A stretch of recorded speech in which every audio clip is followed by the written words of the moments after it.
نعوذ بالله من شرور أنفسنا ومن سيئات أعمالنا من يهده الله فلا مضل له ومن يضلله فلا هادي له أشهد أن لا إله إلا الله وحده لا شريك له وأشهد أن سيدنا محمدا عبده ورسوله صلى الله عليه وسلم اللهم صل على سيدنا محمد البرزخي بين الأحدية والواحدية وبين البطون والظهور سر التجلي الأعظم أحمد البداية والبشارة محمد النهاية والهداية محمود السيرة والسريرة مصطفى العناية والرعاية وعلى آله وسلم عدد كمالك وكما يليق بكماله اللهم صل على سيدنا محمد الفاتح لما أغلق والخاتم لما سبق ناصر الحق بالحق والهادي إلى صراطك المستقيم وعلى آله حق قدره ومقداره العظيم صلاة تفتح لنا بها أبواب الرضا والتيسير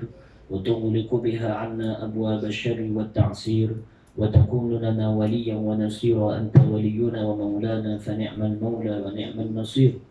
أما بعد, yang dihormati Tuan Imam serta pengurusi bagi surau kita ini, ahli dan kuasa surau serta hadirin dan juga hadirat yang dirahmati Allah Subhanahu wa taala. Terlebih dahulu sama-sama kita merafakkan setinggi-tinggi kesyukuran kehadirat Allah Subhanahu wa taala kerana dengan limpah kurnia serta keizinan dan pemberian nikmat daripada Allah, sama-sama kita dapat menunaikan tanggungjawab kita yang paling besar. Kita selesai menunaikan solat fardu maghrib secara berjemaah, kemudian kita berzikir, berwirid, berdoa, dan sementara menanti waktu Isya ini kita berada dalam taman syurga yang disebutkan oleh Nabi SAW. Majlis ilmu, majlis zikir merupakan taman-taman syurga yang disegerakan oleh Allah Subhanahu wa taala kepada kita di atas dunia ini. Jadi alhamdulillah semuanya itu datang daripada Allah Subhanahu wa taala dan keizinan daripada Allah Subhanahu wa taala.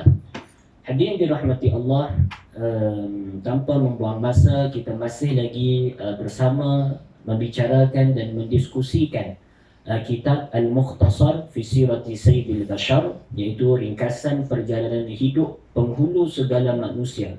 Kitab sirah tentang baginda Nabi SAW yang dikarang oleh Syekh Dr. Hisham Kamil Hamid Musa Al-Syafi'i Al-Azhari, merupakan guru saya ketika mana belajar di Al-Azhar dahulu.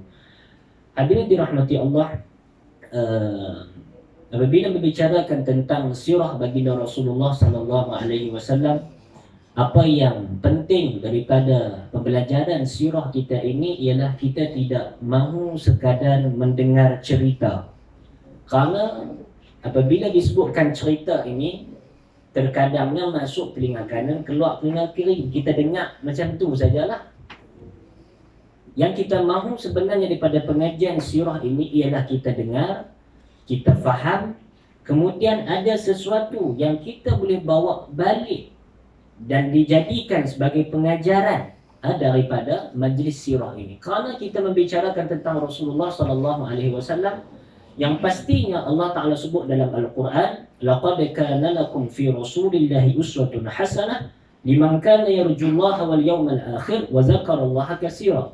Sesungguhnya dalam diri Rasulullah SAW itu ada suri teladan yang baik, ya, bagi liman kana yarjullaha wal yawmal akhir, bagi mereka yang mengharapkan redha Allah dan balasan baik di akhirat. Nampak tak? Jadi orang yang akan mengambil perhatian terhadap setiap perkara yang dia dengar tentang Nabi SAW ialah orang yang mengharapkan redha Allah dan orang yang mengharapkan balasan baik di akhirat. Itu kita kena kita kena pegang. Kita main majlis sirah, aku main majlis sirah ini kerana nak tahu tentang diri Nabi. Sebab apa nak tahu? Sebab aku nak tergolong di kalangan orang yang nak dapatkan redha Allah dan juga dapat balasan baik di akhirat. Nampak? Dengan mendengar, memerhatikan, meneliti dan meniru baginda Nabi SAW. Itu paling penting. Wa zakarallaha katsira, dan Allah Ta'ala sebutkan perangai ataupun akhlak ataupun rutin Nabi kita SAW orang yang banyak berzikir. Iaitu Rasulullah SAW. Jadi jelas daripada ayat itu kita kena dapatkan sesuatu daripada kuliah sirah kita ini. Baik. Dan kebetulan pada malam ini, insya-Allah setelah lama kita tidak bertemu, kita akan membincangkan satu tajuk yang sangat besar, satu episod yang sangat berharga yang dilalui oleh Rasulullah SAW sepanjang 63 tahun hayat Rasulullah SAW. Kita tiba pada muka surat 16 menceritakan tentang tajuk baginda Nabi SAW beribadat di Gua Hira. Setelah mana kita selesai bincang pembinaan semula Kaabah. Hadirin dimuliakan Allah, tajuk ini tajuk yang sangat besar. Kalau tuan-tuan baca apa yang ada di dalam buku di tangan tuan-tuan tu, hatulah seperti mana yang kita dengar daripada kecil dahulu sehinggalah sekarang, tak berubah. Maka kita tak mahu kalau saya datang menceritakan apa yang ada dalam buku yang boleh tuan-tuan dan perempuan baca, maka itu bukan kehendak saya datang untuk mengajarkan dan berkongsi ilmu tentang sirah. Kerana kita mahu tahu dengan lebih lanjut. Kerana tajuk ini merupakan tajuk yang besar, tajuk yang hebat, kita perlu adakan satu majlis khusus sebagai muqaddimah untuk memahami tajuk yang kita akan baca. Baik. Jadi untuk memahami tajuk wahyu Rasulullah SAW, bila baginda Rasulullah beribadat di Gua Hira, maka pada umur 40 tahun, maka itulah permulaan episod wahyu Rasulullah SAW.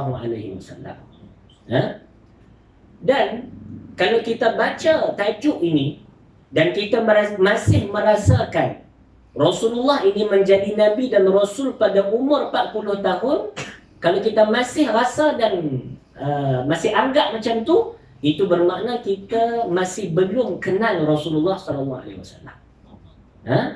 Itu yang kita tahu. Dan itu juga yang diajarkan kepada kita di masa kecil dahulu dan juga keluarga kita. Nabi SAW dilantik menjadi Nabi dan Rasul pada umur 40 tahun. Itu sahaja. Kalau masih macam tu, mana kata kita masih belum kenal dengan sebenar-benarnya Rasulullah SAW. Baik. Hadirin dirahmati Allah, sebelum ini kita selesai bincang macam-macam daripada Rasulullah lahir, sampailah besar, sampai kahwin, sampai tiba ke tajuk kita ini. Kita kenal serba sedikit tentang Rasulullah, serta kita dah tahu beberapa perkara ajaib yang berlaku kepada Rasulullah dan disaksikan oleh masyarakat pada ketika itu sebelum baginda menjadi Nabi.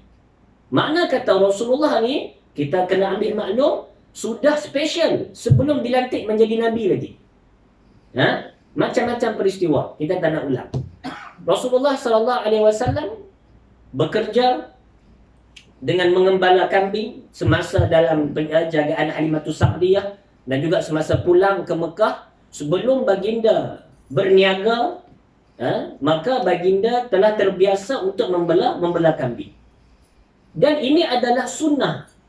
Maksudnya ialah satu pekerjaan yang Allah Ta'ala tetapkan kepada para Nabi selain pada Rasulullah juga. Kerana itu Nabi SAW bersabda, "Ma min nabiyyin illa wara'an ghanam." Tidak ada seorang Nabi melainkan dia pernah mengembala kambing. Ini sunnah para Nabi, bukan Rasulullah saja. Sebab apa? Kerana kambing ini binatang yang agak lemah, yang memerlukan penjagaan yang rapi. Makna kata, simbol di sebalik membela kambing itu ialah Rasulullah SAW dan para Nabi diajarkan untuk mendahulukan orang yang lemah, untuk mengambil perhatian terhadap orang yang susah, orang yang lemah, orang yang tak ada kesenangan seperti orang lain. Maka ini yang diajarkan oleh Allah kepada Rasulullah SAW. Ajak bagi perhatian dekat orang susah dulu. Macam tu.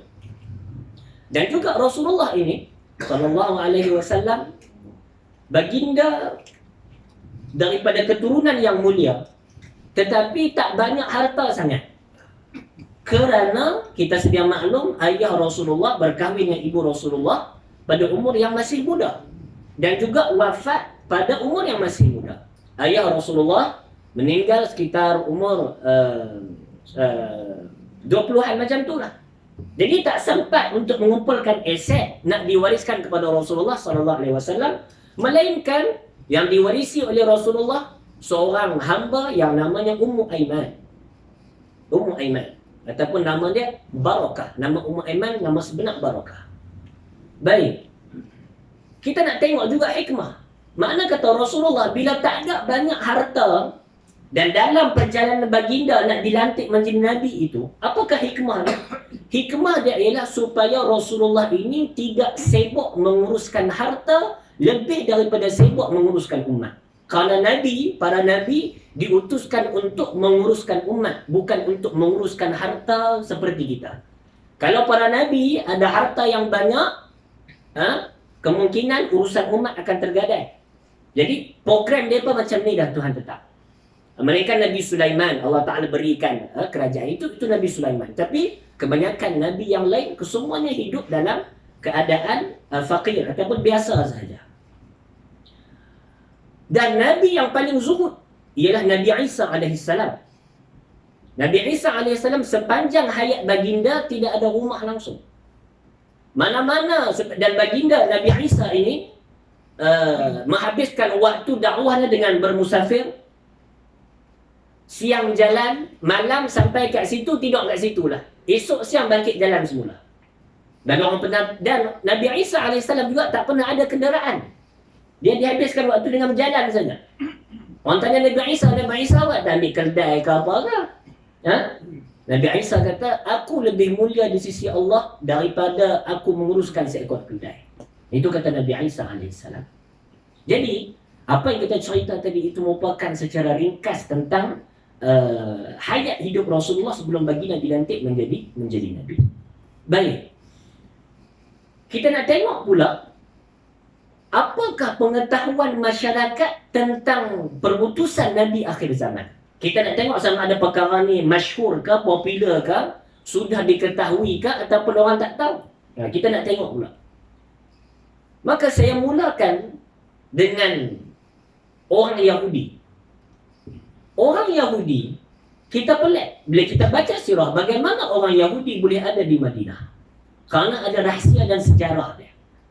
Orang Yahudi pada asalnya mereka berada di sekitar Syam, sekitar tanah Syam. Syam ni besar lah, bukan Syria saja.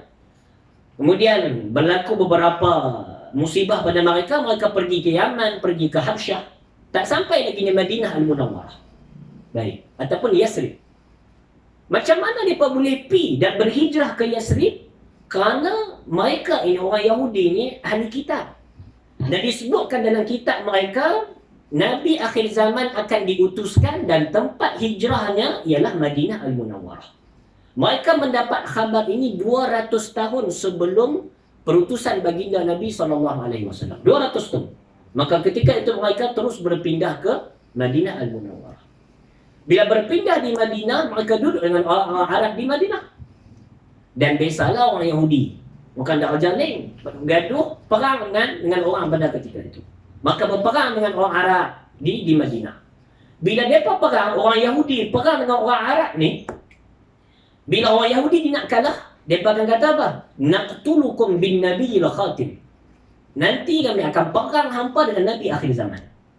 Sebab kita sebut dah, orang Yahudi, mereka ahli kitab, mereka tahu kata Nabi akhir zaman ni akan diutuskan. Jadi tak pernah bila sering berlaku peperangan, orang Yahudi pun sebut macam tu. Sehingga kan bila berlaku peperangan tersebut, orang Yahudi ini, mereka minta kemenangan dengan keberkatan Nabi akhir zaman. Allahumma ansurna bin nabiyil khatim. Ya Allah, ya wahai Tuhan, tolong kami, bagi kami menang lawan orang Arab ni dengan keberkatan Nabi akhir zaman. Maka inilah yang direkodkan oleh Allah Subhanahu wa taala dalam Al-Quran, surah Baqarah ayat 89. Nanti balik buka tengok. Surah Al-Baqarah ayat 89, Allah Ta'ala sebut, walamma ja'ahum kitabun min indillah musaddiqun lima ma'ahum wa kanu min qablu yastaftihuna 'ala alladhina kafaru falamma ja'ahum ma 'arafu kafaru bih fala'natullahi 'alal kafirin. Ketika mana datangnya kitab Allah Al-Quran dan membenarkan kitab-kitab mereka terdahulu, orang Yahudi itulah. Dan orang Yahudi itu ketika mana mereka berperang dahulu, yastaftihuna 'alal ladina kafaru, Mereka minta kemenangan dengan Nabi akhir zaman untuk menang dalam perang tersebut. Tapi yang pelik, apabila datang dengan Nabi tersebut, kafaru bih, mereka ingkar pula dengan Nabi itu. Ini Tuhan cerita perangai orang Yahudi ni. Dulu bukan main minta pertolongan dengan Nabi akhir zaman tu. Ataupun kita sebut sebagai tawassul. Bila main, mereka ingkar Nabi tersebut. Fala'natullahi 'alal kafirin, maka laknat Allah ke atas mereka yang kafir, mereka yang ingkar. Daripada ayat ni juga kita boleh faham Allah Subhanahu wa taala melaknat orang yang ingkar sahaja. Tapi Tuhan sebut tak dalam ayat tu Tuhan melaknat mereka yang bertawassul dengan Nabi akhir zaman. Tuhan sebut tak? Tuhan tak sebut. Makna kata Allah Subhanahu wa taala mengiktiraf perbuatan orang Yahudi pada ketika itu, minta tolong dengan keberkatan Nabi akhir zaman. Allah Taala iktiraf. Yang Allah Ta'ala tak suka, yang Allah Ta'ala laknat ialah perbuatan mereka yang kufur terhadap Nabi tersebut. Tuan-tuan, inilah Rasulullah SAW sebelum baginda lahir. Baginda telah pun digunakan di dalam doa orang-orang yang tahu pada masa itu untuk mendapatkan sesuatu hajat. Ini keberkatan Rasulullah SAW jelas dalam Al-Quran. Ini menunjukkan juga dalil apabila kita nak minta sesuatu, sunat untuk kita minta dan bertawassul dengan Rasulullah SAW. Sebab itu kita selalu baca dalam doa kita, Ya Hayyu Ya Qayyum bi rahmatika astaghits. Wahai Tuhan yang Maha hidup lagi Maha berdiri dengan sendirinya, dengan rahmatmu kami meminta tolong. Betul tak? Kita bisa sebut dah dulu. Doa ini siapa dia yang mula baca? Yang mula baca adalah Ibnu Umar, anak Sayyidina Umar. Kita tanya balik, birahmatik, dengan rahmat kamu. Siapa rahmat Allah? Allah Ta'ala sebut jelas dalam Al-Quran. Wa ma arsalnaka illa rahmatan lil alamin. Wahai Muhammad, wahai Rasulullah, tidakkan kami utuskan kamu menjadi Nabi dan Rasul, melainkan sebagai rahmat untuk sekalian alam. Maka Nabi kita ialah rahmat. Bila Ibnu Umar kata, Ya Allah dengan rahmatmu, maksud kata, dengan Nabimu kami minta tolong. Nampak? Perkara ini jelas. Yang tak nak saja masih hidup yang tak mau nak faham saja, masih menolak kebenaran yang kita berikan ini. Maka tidak ada masalah untuk bertawassul, menjadikan Rasulullah sebagai kita kata sebagai satu punca untuk Allah Ta'ala makbulkan doa kita. Baik, tak apalah. Maka itu apabila macam tu, bila dia perang macam tu, dia sebut tentang Nabi akhir zaman, di situlah orang Arab Madinah mendapat info tentang Nabi akhir zaman. Mana kata mereka tahu, Nabi akhir zaman akan mai ni. Dan bila Rasulullah diutuskan, maka mereka lah orang di Madinah ni, sebab orang Yahudi kata kat mereka, tak apa, nanti bila Nabi akhir zaman mai, kami akan jumpa, kami akan bersama dengan Nabi itu dan akan memerangi kamu. Jadi, bila orang Madinah tahu macam ni, maka mereka bersegera pi masuk Islam sebelum orang Yahudi masuk Islam. Daripada mereka geng dengan Nabi akhir zaman, baik kita pergi dulu geng dengan Nabi akhir zaman. Macam tu. Ketika disebabkan inilah terjadi yang bila jadi Bai'atul Aqabah, perjanjian Aqabah dengan orang yang datang daripada Madinah pada tahun ke-12 Hijrah, mereka mudah untuk menerima Islam kerana mereka dah tahu informasi Nabi akhir zaman sejak orang Yahudi ngeduk dengan mereka lagi. Itu cerita dia. Boleh? Berita tentang Nabi akhir zaman ini sebenarnya tersebar luas. Dan juga pada tahun 6 Hijrah, selepas perjanjian Hudaibiyah, Nabi SAW mula menulis surat hantar kepada raja-raja yang ada kat dunia ni. Hantar kepada Hercules, hantar kepada Najashi, hantar kepada Maqawqis, yang Mesir pada waktu tu. Kerana mereka pun ada maklumat tentang perkhabaran Nabi akhir zaman. Bila Nabi hantar, maka itu sudah menandakan tanda untuk kamu tunduk kepada Nabi akhir zaman, masuk ke dalam Islam. Itu cerita dia. Itu cara ringkas satu kita cerita tu.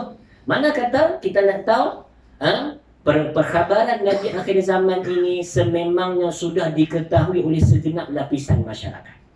Kita juga jangan lupa, Abdul Muttalib pun tahu, kata orang ahli kitab ni habaq dekat dia akan ada Nabi akhir zaman. Dan disebutkan bahawa cucu dia ni akan jadi Nabi akhir zaman. Jadi orang tahu dah. Orang tahu dah.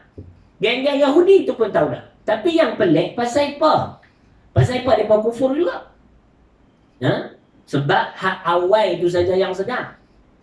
Jadi 200 tahun dah. Jadi beranak pinak apa semua tu. Hak generasi, hak yang terakhir ni, mereka dah tak ikut dah macam tuan-tuan mereka ni. Mereka tak mau dah beriman dengan Nabi akhir zaman. Itu cerita. Baik. Hadirin dirahmati Allah, kita selesai satu bab. Kemudian bab yang paling penting, sebelum nak mula tajuk ni, apabila kita sebut tentang wahyu, wahyu itu ialah ittisalus sama bi Rasulillah sallallahu alaihi wasallam an tariq Jibril. Hubungan langit dengan Rasulullah melalui malaikat Jibril. Itu adalah wahyu. Apabila Allah Ta'ala nak melantik seseorang itu menjadi Nabi, maka Allah Subhanahu Wa Ta'ala akan utuskan malaikat Jibril sampaikan wahyu kepada orang tersebut. Itu wahyu. Baik. Cumanya, soalan kita, betulkah Nabi Rasulullah Muhammad ini mula dilantik menjadi Nabi pada umur 40 tahun? Betulkah? Sebenarnya ada satu ilmu lagi yang kita tak tahu. Hadis yang diriwayatkan oleh Imam Tirmizi, Al-Imam Hakim, Abu Nu'aim dan Al-Baihaqi. Maka para sahabat bertanya kepada Rasulullah, mata wajabat silakan nubuwah? Wahai Rasulullah, sebenarnya bila kamu ini menjadi Nabi? Para sahabat tanya Rasulullah. Maka Rasulullah sebut, wa adamun bainar ruhi wal jasad. Aku menjadi Nabi ketika mana Adam masih lagi antara ruh dan juga jasad. Apa maksud Adam antara ruh dan jasad? Nabi Adam belum diciptakan lagi. Waktu tu aku dah jadi Nabi dah, kata Rasulullah SAW. Nampak? Maka hadis ini diriwayatkan oleh para ulama yang lain dan menyatakan sanaduhu qawi, sanad hadis ini kuat. Ha? Maka itu yang kita kena tahu. Dan juga dalam hadis yang lain, riwayat Abu Hurairah, Nabi SAW sebut, waja'alani fatihan wa khatiman. Allah Ta'ala menjadikan aku sebagai pembuka dan juga penutup. Apa maksudnya? Pembuka bagi sekalian makhluk dan penutup bagi segala kenabian. Dan Nabi sebut dalam hadis yang lain, kuntu awalan nabiyina fil khalq wa akhirahum fil ba'ts. Aku ini awal nabi yang paling awal dalam penciptaan. Dan juga aku ini nabi yang paling akhir dalam perutusan. Maka kata nabi kita nabi yang paling akhir. Maka kita faham, apabila Nabi Adam masih belum diciptakan, Nabi kita sudah dilantik menjadi Nabi pada ketika itu. Dan kita faham apa dia? Kita faham Nabi SAW tak dilahirkan lagi. Waktu itu Nabi berada dalam keadaan ruh. Ruh. Nampak? Bila Nabi ada dalam keadaan ruh, dan kita sedia maklum, ruh dicipta sebelum jasad. Dan juga jasad tanpa ruh tidak ada nilainya. Akan masuk dalam tanah, jasad tanpa ruh. Dan kita kena faham apa dia? Kenabian, kerasulan berkait rapat dengan ruh, bukan jasad. Apa yang kita faham daripada sini? Yang kita faham daripada sini ialah selagi mana ada ruh, maka selagi itulah kenabian dan kerasulan itu akan ada.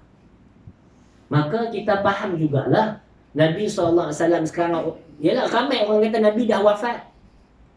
Nabi itu masih Nabi lagi ke? Nabi yang ada di Madinah Al-Munawwarah dalam maqam baginda itu masih Nabi lagi ke? Jawapannya masih Nabi. Sebab apa? Sebab jasad sahaja yang tak ada, roh masih ada. Dan Rasulullah sentiasalah sebagai Rasulullah sampailah hari kiamat.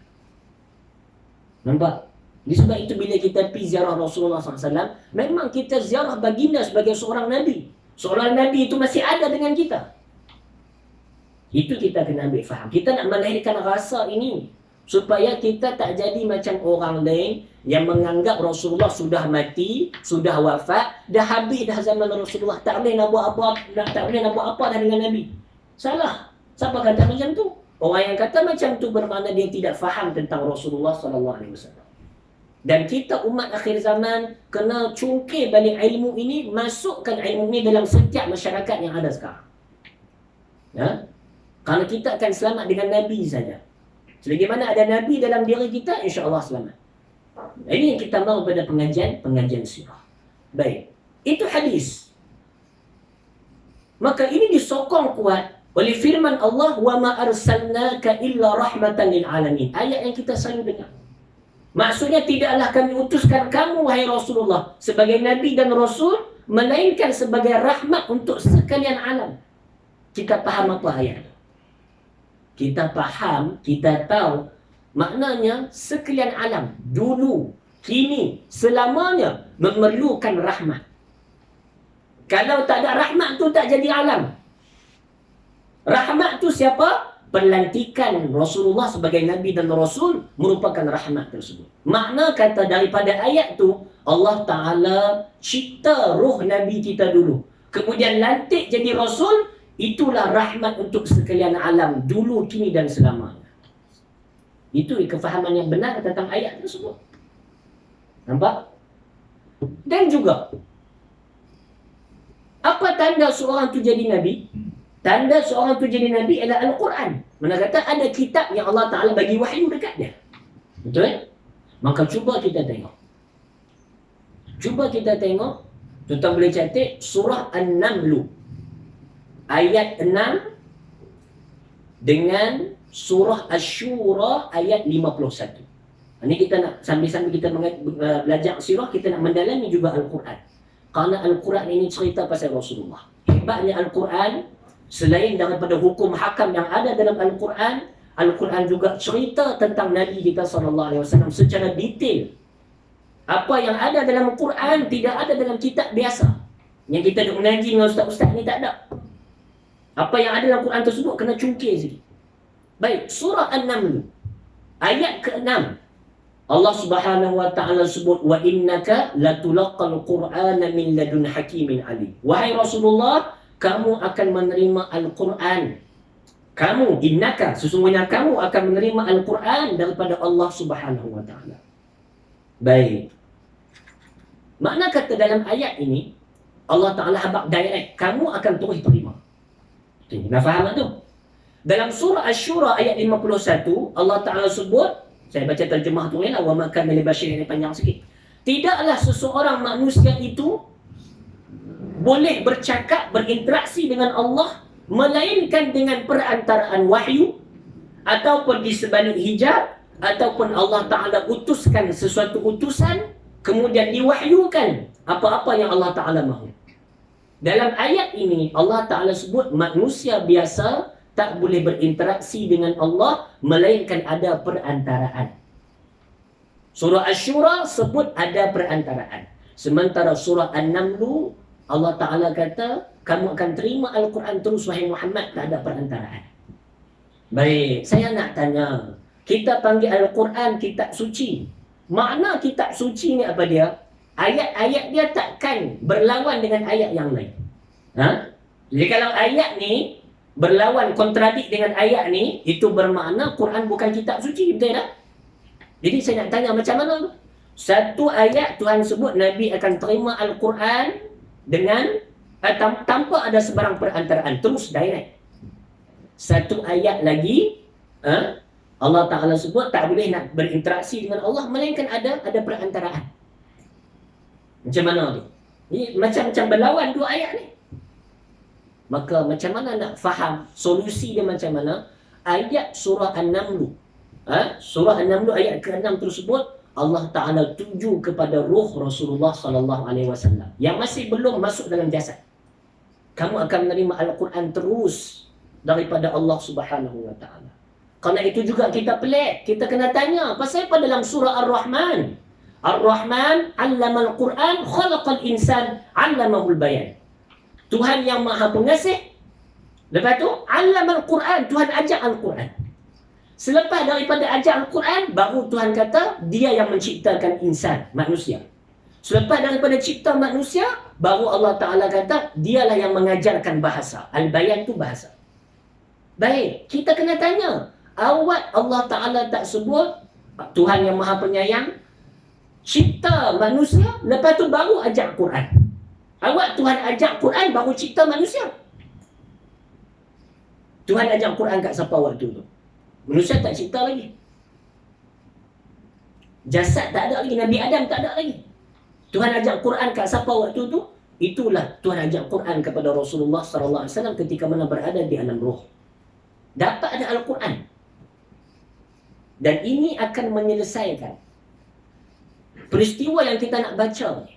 Tuan-tuan tak pelik ke? Saya pelik daripada kecil sampailah saya pergi Mesir baru selesai kepelikan saya ni. Daripada dulu saya pelik. Pasal apa Jibril mai dekat Nabi, kemudian terus Jibril kata bacalah. Kau nak berkenal ke? Kan? Ajak main rumah makan dulu ke apa ke? Dah. Mai jumpa Rasulullah, bacalah. Kita pun faham nak baca apa. Rasulullah yang pertama ialah tak belajar membaca dan menulis. Yang kedua tak ada wahyu lagi, Nabi nak baca apa? Ha? Benda kecil saya dengar cerita ni saya pelik. Dan masalah ini saya diselesaikan waktu saya belajar di Mesir. Ya? Baca. Apa maksud baca? Bila orang suruh kita baca, tak ada buku di tangan kita, maksudnya apa dia? Ha? Pendengar sah apa yang hafal. Maksud betul tak? Tak ada buku kan? Orang suruh kita baca.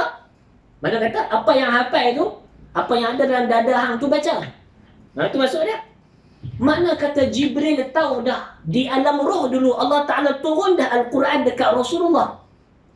Nampak? Bila jumpa di Gua Hira, turun Jibril mai baca Rasulullah. Baca apa yang kamu dapat semasa kamu di alam roh dahulu, wahai Nabi. Tu ceritanya. Pernah dengar dah ni?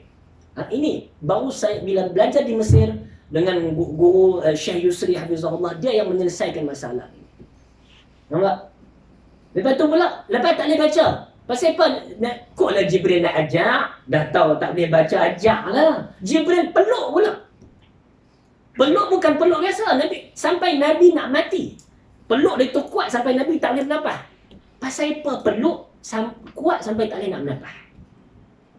Saya tengok bila kita baca cerita ni macam tujuan Jibril buat macam tu macam tak ada tujuan. Rupanya ada. Nah, itu insyaAllah kita akan diskusikan pada bulan hadapan. Jangan lupa lah 5 bulan depan lupa pula ni mukadimah ni. Ini penting kan? Baik, kita selesai situ nah. Mana kata Allah Subhanahu Wa Taala sudah mewahyukan terus Al-Quran kepada Rasulullah. Kerana Al-Quran itu merupakan tanda kenabian. Dan Nabi kita sudah dilantik menjadi Nabi semasa di alam roh lagi. Sebelum dilantik kali kedua semasa baginda berumur 40 tahun. Baik. Maka bila sudah menjadi seorang manusia, maka Allah Ta'ala sebutlah dalam surah Asy-Syura itu ayat 51, sebagai manusia, wahai Muhammad, kamu tak boleh berinteraksi dengan Allah melainkan ada perantaraan. Itu. Mana kata ayat An-Naml, surah An-Naml ayat 6 ditujukan kepada roh Rasulullah, surah Asy-Syura 51 ditujukan kepada jasad Rasulullah SAW dalam keadaan manusia tersebut. Nampak? Itu baginda Rasulullah SAW. Walaupun begitu, Allah Ta'ala sebut dalam surah Asy-Syura, sebagai manusia tak boleh interaksi dengan Allah melainkan ada perantaraan. Walaupun macam tu, di waktu Isra' wal Mi'raj, bulan Rajab ni 27 Rajab, masa Isra' wal Mi'raj, Nabi SAW sebagai manusia bertemu dengan Allah tanpa ada satu perantaraan pun. Seolah-olah ayat dalam surah Asy-Syura tadi nak bagi tahu tidak ada seorang manusia pun kecuali kamu, wahai Rasulullah, boleh berinteraksi dengan Allah melainkan ada perantaraan. Dalam ayat tu pun Allah Ta'ala kecualikan Rasulullah. Kamu, wahai kekasihku, wahai Rasulullah, boleh bercakap dengan aku bukan seperti orang lain. Itu Rasulullah SAW. Baiklah, itu kita kena faham. Dan juga kita sebut tadi Allah Ta'ala ajak Al-Quran, cipta manusia, baru ajak bahasa. Allah Ta'ala turunkan Al-Quran kepada Rasulullah sebelum ada apa-apa bahasa pun. Dan kita sedia maklum, sini ada mengaji tauhid kan. Mengaji tauhid bila sebut tentang kalam Allah, apa dia? Suatu yang tak berhuruf, tak ada suara, tak ada turutan. Saya kata bukan macam bahasa kita. Makna kata kalam Allah, Al-Quran yang diturunkan kepada Rasulullah di alam ruh dahulu, merupakan Al-Quran yang asal, yang ada pada sifat Allah Subhanahu wa taala. Apabila datang di alam dunia ini, maka Al-Quran tersebut diterjemahkan dengan lidah Nabi SAW. Dipermudahkan baca Al-Quran dengan sebab lidah Nabi SAW. Tanpa lidah Nabi, kita tidak akan boleh membaca Al-Quran. Ini disebut jelas oleh Allah Subhanahu wa taala, fa innama yassarnahu bilisanik. Sesungguhnya kami mempermudahkan Al-Quran tersebut dengan lidah kamu, wahai Muhammad. Dan juga kalau tidak ada hati Rasulullah yang merupakan tempat menerima wahyu, menerima Al-Quran, Al-Quran tak boleh turun dekat dunia.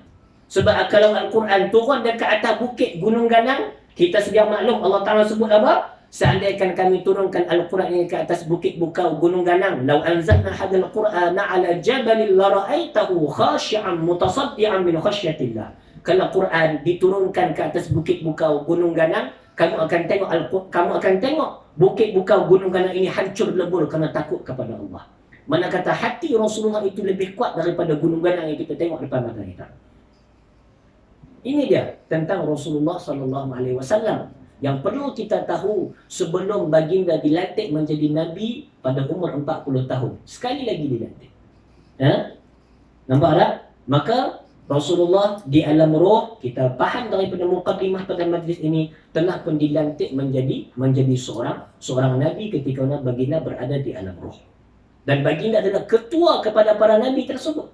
Ini dibuktikan juga ketika pada Isra wal Mi'raj, apabila Rasulullah pergi ke Baitul Maqdis, siapa yang jadi imam sembahyang dengan para nabi? Rasulullah yang jadi imam. Kemudian naik sekali lagi di langit semasa Isra wal Mi'raj, Rasulullah juga jadi imam kepada para malaikat. 2 kali. Menunjukkan Rasulullah ini merupakan insan yang terbaik, yang tercantik, yang terhebat, yang diciptakan oleh Allah Subhanahu wa taala, dan kita bertuah kita umat kepada nabi tersebut. Alhamdulillah. Seandainya Nabi tersebut Nabi yang paling baik, maka umat Nabi itulah umat yang paling baik. Walaupun kita merupakan umat yang terakhir, tetapi yang akan masuk syurga dahulu daripada sekalian umat ialah kita. Kerana keterkaitan kita dengan Nabi SAW. Maka kita harus bersyukur. Allah Ta'ala boleh pilih kita, boleh pilih saya, tuan-tuan dan puan jadi umat Nabi lain. Boleh pilih. Tapi Allah Ta'ala pilih kita untuk jadi umat Rasulullah SAW. Kita kena banyak bersyukur kepada Allah Subhanahu wa taala. Jadi sekadar itu dahulu bincang kita pada malam ini. Moga-moga tuan-tuan daripada muqaddimah kita, tajuk kita pada malam ini, tuan-tuan perempuan dapat satu perkara baru, maklumat baru, dan mendapatkan titik perkenalan yang baru dengan Rasulullah sallallahu alaihi wasallam, kerana baginda itu merupakan orang yang paling hebat, manusia yang paling indah, manusia yang paling agung diciptakan oleh Allah Subhanahu wa taala. Kalau kita tidak menghabiskan umur kita mengenali baginda, maka kita sebenarnya tidak mendapat apa-apa dalam umur dan sisa hidup kita yang ada sekarang. Penuhkan masa kita, penuhkan bibir kita dengan berselawat kepada Nabi SAW, maka insya-Allah hidup kita akan diberkati, pekerjaan kita akan dipermudahkan, kita akan mati dengan husnul khatimah dan masuk syurga tanpa hisab dengan keberkatan Nabi SAW. Selain itu dahulu, subhanakallahumma bihamdik, asyhadu an la ilaha illa anta astaghfiruka wa atubu ilaik. Allahumma 'allimna ma yanfa'una wanfa'na bima 'allamtana wa zidna 'ilma, ustur 'ulubana, yassir umurana, ballighna mimma yurdika amalana, وفقنا نحن يا رب وسائر المسلمين لما تحبه وترضاه يا رب العالمين. إن الله وملائكته يصلون على النبي يا أيها الذين آمنوا صلوا عليه وسلموا تسليما. اللهم صل وسلم على سيدنا محمد وعلى آل سيدنا محمد. اللهم صل وسلم على سيدنا محمد وعلى آل سيدنا محمد. اللهم صل وسلم على سيدنا محمد وعلى آل سيدنا محمد. ادفع عنا من البلاء والوباء، ادفع عنا من البلاء والوباء، ادفع عنا من البلاء والوباء برحمتك وبنبيك صلى الله عليه وسلم. اللهم بارك لنا في رجب وشعبان وبلغنا رمضان. اللهم بارك لنا في رجب وشعبان وبلغنا رمضان. اللهم بارك لنا في رجب وشعبان وبلغنا رمضان. والحمد لله رب العالمين. السلام عليكم ورحمة الله.